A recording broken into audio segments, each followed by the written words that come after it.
Je ne vois pas véritablement le rôle même que la société civile joue en Côte d'Ivoire. Cette assertion est partagée et défendue par nombre d'Ivoiriens. Pourtant, en Côte d'Ivoire, il existe plusieurs milliers d'organisations de la société civile. Elles regroupent, entre autres, les organisations syndicales et patronales, les ONG, les associations professionnelles, les organisations caritatives et celles qui impliquent les citoyens dans la vie locale. La société civile est l'une des composantes de l'expression démocratique. Elle participe au développement politique, économique, social et culturel de la Côte d'Ivoire. La société civile fonctionne sur 3 principes fondamentaux: l'impartialité, la neutralité et l'indépendance. La population place donc de grands espoirs dans ces associations volontaires vouées à la résolution de problèmes concrets touchant tous les secteurs, y compris les questions politiques. Le rôle effectivement qui leur est imparti, il faut que cette société civile-là joue véritablement son rôle. Il ne faudrait pas qu'il soit là à la merci des hommes politiques. Mais c'est l'impression qu'on a véritablement. On a l'impression de voir certaines choses qui concernent la société civile, mais généralement on ne sait pas qui s'est adressé et qui parle réellement au nom de la société civile.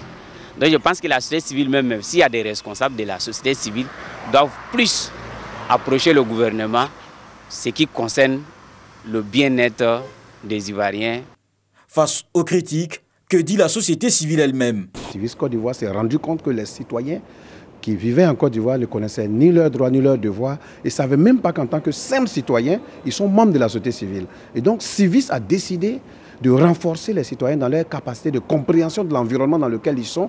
Cet environnement-là leur permettra, dans quelques années, nous espérons, de savoir qu'en tant que citoyen, vous naissez avec les droits et les devoirs consignés dans la Constitution. Et alors, vous pouvez agir en tant que citoyen, membre de la société civile. Je crois qu'il faut situer les choses dans un contexte bien précis.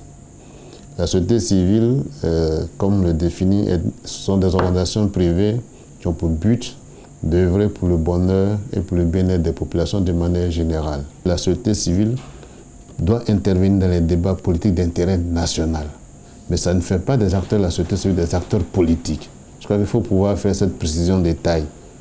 L'expression démocratique suscite des débats d'intérêt national, des débats politiques. La société civile peut contribuer à ces débats pour le bien-être des populations de manière générale. Selon le constat dans cette prise de parole dans le débat politique, certaines organisations de la société civile sont membres de plateformes politiques. C'est le cas du groupe de réflexion et d'action pour la défense des droits de l'homme, qui est membre signataire de EDS, Ensemble pour la démocratie et la souveraineté, une plateforme de l'opposition.